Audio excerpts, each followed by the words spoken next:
ॐ अपदामपहतरं दारता सर्वसम्पदा लोकाभिरामं श्रीरामं भूयो भूयो नमः।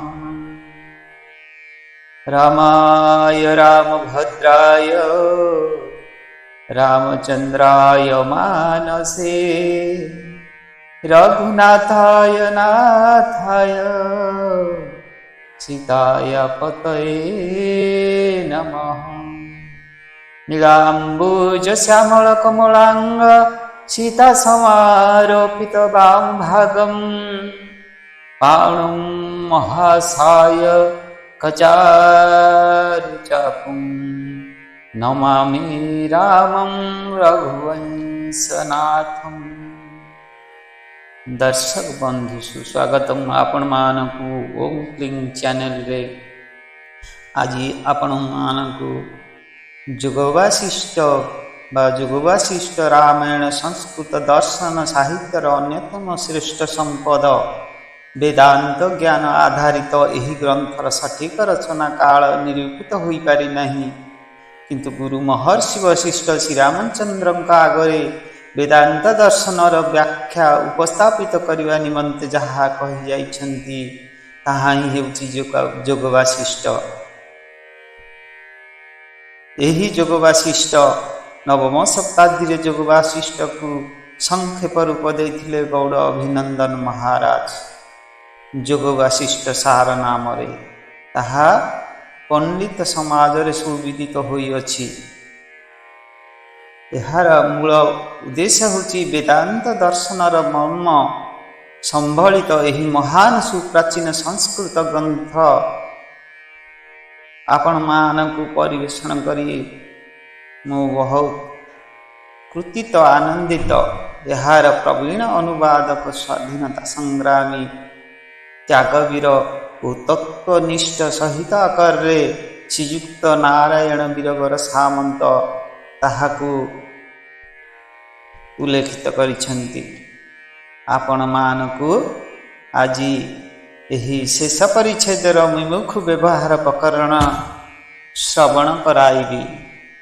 एही ठारे वशिष्ठ कहिथिले कौन कहिथिले श्रीरामंकु हे राघव राजा जेपरी नीतिवाक्य श्रवणर उपयुक्त प्रार्थना सेहीपरि जहाँक हृदय विवेक उत्पन्न होइअछि ସେହି ବ୍ୟକ୍ତି ହିଁ ଏହି ସବୁ ଜ୍ଞାନ ଗର୍ଭ ଉପଦେଶ ଶ୍ରବଣର ଅଧିକାରୀ ଏବଂ ବିଧି ଗୁଣ ସକଳ ତୁମ ଠାରେ ବିଦ୍ୟମାନ। ସୁତରାଂ ତୁମେ ମୋର ଉପଦେଶ ଶ୍ରବଣ କର। ଯେପରି ସୁବର୍ଣ୍ଣ ବଳୟ ଓ ଜଳତରଙ୍ଗ ପ୍ରକୃତ ବସ୍ତୁ ନୁହେଁ, ପ୍ରକୃତ ବସ୍ତୁ ହେଲା ସ୍ୱର୍ଣ୍ଣ ଓ ଜଳ, ସେହିପରି ପରିଦୃଶ୍ୟମାନ ଯେଉଁ ଜଗତ ମାତ୍ର ଜଗତ ରୂପେ ତାହାର କୌଣସି ସତ୍ୟତା ନାହିଁ।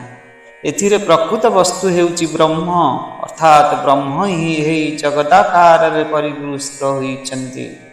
ସୁତରାଂ ଗଗନରେ ନୀଳିମା ଦର୍ଶନ ପରି ବ୍ରହ୍ମାଙ୍କଠାରେ ଏହି ଅସତ୍ ଜଗତର ଦର୍ଶନ ଘଟୁଅଛି। ଚିତ୍ତପଟରେ ଅଙ୍କିତ ଅଗ୍ନି ଯେପରି ପ୍ରକୃତ ଅଗ୍ନି ନହେଲେ ମଧ୍ୟ ଅଗ୍ନିବତ୍ ଦୃଷ୍ଟ ହୁଏ, ସେହିପରି ଜଗତ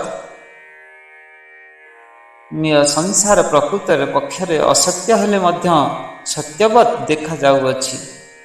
ତୁମେ ଯେତେବେଳେ ମୋ କଥିତ ଉତ୍ପତ୍ତି ପ୍ରକରଣ ଶୁଣିବ ନା, ତାପରେ ଏହା ବୁଝିପାରିବ। ଗଳିତ ପତ୍ର ଓ ଫଳଶୂନ୍ୟ ଅରଣ୍ୟାନୀ ପରି ଏହି ସଂସାର ନିତ୍ୟାନ୍ତ ନିରସ ଓ ଆଶାର। ଏହା ମଧ୍ୟ ତାପରେ ଶ୍ରୋତୃଗଣଙ୍କର ବୋଧ୍ୟକ୍ଷମ ହେବ ଯେ ମୃତ୍ୟୁ ମୁଖରେ ନିପତିତ ବ୍ୟକ୍ତିର ଚିତ୍ତ ଯେପରି ଅସ୍ଥିର ଓ ଭ୍ରାନ୍ତି ସମାକୁଳ ହୋଇଥାଏ, ଏହି ସଂସାର ମଧ୍ୟ ସେହିପରି ଚଞ୍ଚଳ ଓ ଭ୍ରମ ସମାକୁଳ। କିନ୍ତୁ ପରମାର୍ଥ ଦୃଷ୍ଟିରେ ଏହି ସଂସାର ବ୍ରହ୍ମଙ୍କ ଛଡ଼ା ଅନ୍ୟ କିଛି ନୁହେଁ। ତାହାପରେ ସ୍ଥିତି ଉପଶମ ଓ ନିର୍ବାଣ ପ୍ରକରଣ ଶ୍ରବଣ ପୂର୍ବକ ତୁମେ ଯଥାଯଥ ଫଳ ଲାଭ ସହିତ ଯାବତୀୟ ଅନର୍ଥ ପରିହାର କରି ଚିନ୍ମୟ ଆକାଶ ରୂପେ ଅବସ୍ଥାନ କରିବାକୁ ସକ୍ଷମ ହେବ। ପୁଣି ପୁନର୍ବାର ବଶିଷ୍ଠ କହୁଛନ୍ତି, ଉପଯୁକ୍ତ କ୍ଷେତ୍ରରେ ଯଥା ସମୟରେ ଉତ୍ତମ ବୀଜ ନିକ୍ଷେପ କଲେ ତହିଁରେ ଯେପରି ଉତ୍ତମ ଫଳ ଲାଭ କରିବା ସମ୍ଭବପର, ତଦ୍ରୂପ ସଟ ପ୍ରକରଣ ଯୁକ୍ତ ପଠନ ପାଠନରେ ମଧ୍ୟ ଜ୍ଞାନ ଲାଭ କରାଯାଏ। ଯେଉଁ ଶାସ୍ତ୍ର ତତ୍ତ୍ୱ ନିର୍ଣ୍ଣୟର ସହାୟକ, ମନୁଷ୍ୟ ପତିତ ହେଲେ ମଧ୍ୟ ତାହା ଉପାଦେୟ, ଆଉ ଯେଉଁ ଶାସ୍ତ୍ର ତଦ୍ରୂପ ନୁହେଁ ତାହା ବେଦାନ୍ତର୍ଗତ ହେଲେ ମଧ୍ୟ ଅନୁପାଦେୟ। ଯୁକ୍ତିଯୁକ୍ତ ବାକ୍ୟ ବାଳକ କହିଲେ ମଧ୍ୟ ତାହା ଗ୍ରହଣ କରିବା ଉଚିତ, ଆଉ ଅଯୁକ୍ତିପୂର୍ଣ୍ଣ ବାକ୍ୟ ସ୍ୱୟଂ ବ୍ରହ୍ମା କହିଲେ ମଧ୍ୟ ତାହା ଗ୍ରାହ୍ୟ ନୁହେଁ।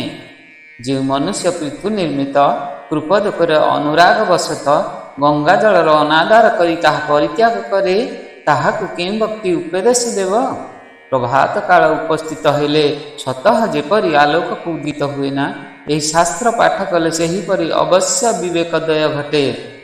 ପରେ ବିଚାର ସାହାଯ୍ୟରେ କ୍ରମେ ଏ ବିଷୟରେ ବୁଦ୍ଧି ସଂସାର ସମ୍ପନ୍ନ ହୁଏ। ତୁମେ ପକ୍ଷରେ ବର୍ତ୍ତମାନ ବିବେକର ଅନୁଶୀଳନ କରିବାର ପ୍ରୟୋଜନ, କାହିଁକି ନା କୌଣସି ଗୁଣ ଅନୁଶୀଳନ ବ୍ୟକ୍ତିରେ ଫଳପ୍ରଦାୟକ ହୁଏ ନା। ଚର୍ମାବୃତ ମନୁଷ୍ୟକୁ ଯେପରି ବାଣ ଦ୍ୱାରା ବିଦ୍ଧ କରାଯାଇପାରେ ନା, ଏହି ମୋକ୍ଷ ଶାସ୍ତ୍ରରେ ଅଭିଜ୍ଞ ବ୍ୟକ୍ତିକୁ ମଧ୍ୟ ସେହିପରି ଦୈନ୍ୟ ଓ ଦରିଦ୍ରାଦି ଦୋଷମୟ ସଂସାର ଦୃଷ୍ଟି ଅଭିଭୂତ କରିପାରେ ନା। ପ୍ରଥମେ ଦୈବ୍ୟ ନା ପ୍ରଥମେ ପୁରୁଷକାର, ଅର୍ଥାତ୍ ଜନ୍ମ ପରେ କର୍ମ ସୃଷ୍ଟି ହୁଏ ନା କର୍ମ ଦ୍ୱାରା ଜନ୍ମ ଲାଭ ଘଟିଥାଏ? ଏହି ସମସ୍ତ ସଂଶୟ ତତ୍ତ୍ୱଜ୍ଞ ବ୍ୟକ୍ତିର ନଥାଏ। ବିଷୟ ସମୂହରେ ଅନୁରାଗ ବିବିଧ ସ୍ୱରୂପ ଯେଉଁ ଚିତ୍ତ ବିକ୍ଷୋଭ, ପ୍ରଜ୍ଞ ଲୋକ ଉଦିତ ହେଲେ ସୂର୍ଯ୍ୟୋଦୟରେ ଅନ୍ଧକାର ପରି ତାହା ଦୂରୀଭୂତ ହୁଏ। ଏହି ଶାସ୍ତ୍ରରେ ଯେ ବିଚାରଶୀଳ ହୁଅନ୍ତି ସେ ସାଗର ପରି ଗମ୍ଭୀର, ସୁମେରୁ ପରି ଅଚଞ୍ଚଳ ହୁଅନ୍ତି ଏବଂ ଶଶାଙ୍କ ପରି ଅନ୍ତରରେ ଶୀତଳତା ଲାଭ କରି କ୍ରମେ କ୍ରମେ ଜୀବନୁକ୍ତ ହୋଇଥାନ୍ତି। ବାକ୍ୟ ଦ୍ୱାରା ସେହି ଜୀବନୁକ୍ତ ଅବସ୍ଥାର ବର୍ଣ୍ଣନା କରାଯାଇପାରି ନାହିଁ। ପରମାତ୍ମାଙ୍କର ସାକ୍ଷାତକାର ଲାଭ କରିସାରିଲେ ବୁଦ୍ଧି ତାପରେ ପରମ ଉଜ୍ଜ୍ୱଳତା ପ୍ରାପ୍ତ ହୁଏ। ସେ ହୃଦୟ ଆକାଶରେ ଆଉ ଅନର୍ଥଜନକ କାମାଦି ରୂପୀ ଧୂମକେତୁରୁ ଉଦୟ ଘଟେ ନାହିଁ। ସେ ସେତେବେଳେ ପ୍ରଶାନ୍ତ ଭାବେ ଆତ୍ମସ୍ୱରୂପରେ ସଂସ୍ଥିତ ରହେ। ଏହିପରି ତତ୍ତ୍ୱଜ୍ଞ ପୁରୁଷ ଆଉ କଦାପି ବିଷୟାସଙ୍ଗ ରୂପ ମୋହମୟ ଗର୍ତ୍ତରେ ପତିତ ହୁଅନ୍ତି ନାହିଁ। କାହିଁକି ନା ଯେଉଁ ବ୍ୟକ୍ତି ପଥ ବିଷୟରେ ଅଭିଜ୍ଞ, ସେ କଦାପି ଗର୍ତ୍ତାଭିମୁଖରେ ଧାବିତ ହୁଏ ନାହିଁ। ଜୀବନୁକ୍ତ ପୁରୁଷ ବାହ୍ୟ ବ୍ୟବହାର ଦ୍ୱାରା ସାଧାରଣ ଲୋକ ପରି ଅବସ୍ଥାନ କରନ୍ତି। ଇଷ୍ଟ ବା ଅନିଷ୍ଟ ଯାହା ଯେତେବେଳେ ଉପସ୍ଥିତ ହୁଏ ତାହା ଭୋଗ କରନ୍ତି, କିନ୍ତୁ ଏ ସମସ୍ତ କରି ମଧ୍ୟ ଅନ୍ତରରେ ଯେ କିଛି ମାତ୍ର କରନ୍ତି ନାହିଁ। ସୁତରାଂ ଏହି ଶାସ୍ତ୍ର ପାଠ କରି ଏହାର ଅର୍ଥ ହୃଦୟଙ୍ଗମ କଲେ ତାହାର ପ୍ରତ୍ୟକ୍ଷ ଫଳ ଅନୁଭୂତ ହୁଏ। ଏହା ବିଚିତ୍ରିତ ସର୍ପ ଏପରି ପରିଜ୍ଞାତ ହେଲେ ସେହି ସର୍ପରେ ଯେପରି କୌଣସି ଭୟ ରହେ ନାହିଁ, ସେହିପରି ଏ ଜଗତ ପ୍ରକୃତି ପକ୍ଷେ କି ବସ୍ତୁ ଜ୍ଞାନୋଦୟ ସାହାଯ୍ୟରେ ତାହା ବୁଝିପାରିଲେ ସଂସାର ଆଉ ସୁଖ ଦୁଃଖଦାୟକ ହୁଏ ନାହିଁ। ଏହି ମହାଜ୍ଞାନ ଲାଭ କରିବାକୁ ହେଲେ ସତ୍ସଙ୍ଗରେ ଅବସ୍ଥାନ, ସଦାଚାର, ବିରୁଦ୍ଧ କର୍ମମାନଙ୍କରୁ ନିବୃତ୍ତି ହେବ, ଗୁରୁଙ୍କର ଆଦେଶ ପାଳନ କରାହେବ, ସତ୍ଶାସ୍ତ୍ରମାନଙ୍କର ବିଚାର କରିବା କର୍ତ୍ତବ୍ୟ। ଏହିସବୁ ଉପାୟରେ ଥରେ ମାତ୍ର ଏ ମହାଜ୍ଞାନ ଉପଲବ୍ଧ ହେଲେ ଆଉ କଦାପି ଜନ୍ମ ମରଣର ଅଧୀନ ହୋଇ କଷ୍ଟ ଭୋଗ କରିବାକୁ ହୁଏ ନାହିଁ। ପୁଣି ପୁନର୍ବାର ବଶିଷ୍ଠ କହିଛନ୍ତି, ଯେ ପର୍ଯ୍ୟନ୍ତ ଆତ୍ମାରେ ବିଷାମ ଲାଭ ନ ଘଟିଛି ସେ ପର୍ଯ୍ୟନ୍ତ ତତ୍ତ୍ୱଜ୍ଞ ଉପଦେଶ ଶ୍ରବଣ, ଗୁରୁ ଶୁଶ୍ରୂଷା ଓ ମୋକ୍ଷ ଶାସ୍ତ୍ର ବିଚାରରେ ଯତ୍ନବାନ ହେବା କର୍ତ୍ତବ୍ୟ। ଏହାଦ୍ୱାରା ମନୁଷ୍ୟ ତୁରୀୟ ପଦ ନାମକ ପରମ ଶାନ୍ତି ଲାଭରେ ସମର୍ଥ ହୁଏ। ଯେଉଁ ବ୍ୟକ୍ତି ଏହି ତୁରୀୟ ପଦରେ ବିଶ୍ରାମ ଲାଭ କରିଛନ୍ତି, ସେ ଯତି ବା ଗୃହସ୍ଥ ଯାହା ହୁଅନ୍ତୁ ନା କାହିଁକି, ତହିଁରେ କିଛି କ୍ଷତି ବୃଦ୍ଧି ନାହିଁ ଏବଂ ଶ୍ରବଣ ମନନ ଇତ୍ୟାଦି କରନ୍ତୁ ବା ନ କରନ୍ତୁ, ତହିଁରେ ଇହ ପରଲୋକ କାଳରେ ତାହାର କିଛି ଫଳ ନାହିଁ। ତତ୍ତ୍ୱବୋଧ ମାତ୍ର ମୁଖଗତ କରି ରଖିବା ଉଚିତ ନୁହେଁ, ତାକୁ ହୃଦୟରେ ସଂସ୍ଥାପିତ କଲେ ଯାଇ ସେ ଫଳପ୍ରଦ ହୋଇଥାଏ। ମେଘମାଳା ଯେପରି ନିର୍ମଳ ଗଗନର ମଳିନତା ସମ୍ପାଦନ କରେ, ବୋଧଚଞ୍ଚୁ ବ୍ୟକ୍ତିଗଣ ଅର୍ଥାତ୍ କେବଳ ମୁଖରେ ଯେଉଁମାନଙ୍କର ତତ୍ତ୍ୱବୋଧ ଅବସ୍ଥାନ କରେ, ସେମାନେ ସେହିପରି ଅଭିମାନ ବଶରେ ବ୍ରହ୍ମବୋଧ ପାଇଁ ମଳିନତା ସାଧନ କରନ୍ତି। ଯାବତୀୟ ପ୍ରତ୍ୟକ୍ଷ ମଧ୍ୟରେ ଅପରୋକ୍ଷ ଜ୍ଞାନ ହିଁ ଶ୍ରେଷ୍ଠ। ସେହି ଅପରୋକ୍ଷ ଜ୍ଞାନ ଜ୍ଞାତା, ଜ୍ଞାନ ଓ ଜ୍ଞେୟ ଏହି ତ୍ରିବିଧ ପ୍ରତ୍ୟୟ ଦ୍ୱାରା ନିଶ୍ଚିନ୍ତ ହୋଇଥାଏ। ଏହାରି ନାମ ତ ଅନୁଭବ, ବେଦନ, ପ୍ରତିପତ୍ତି ଇତ୍ୟାଦି। ଜ୍ଞାତା, ଜ୍ଞାନ, ଜ୍ଞେୟ ଏହି ତିନୋଟି ଦ୍ୱାରା ଅବଚ୍ଛେଦ ପ୍ରାପ୍ତ ଯେଉଁ ସାକ୍ଷୀ ଚୈତନ୍ୟ, ତାହାର ନାମ ଜୀବ।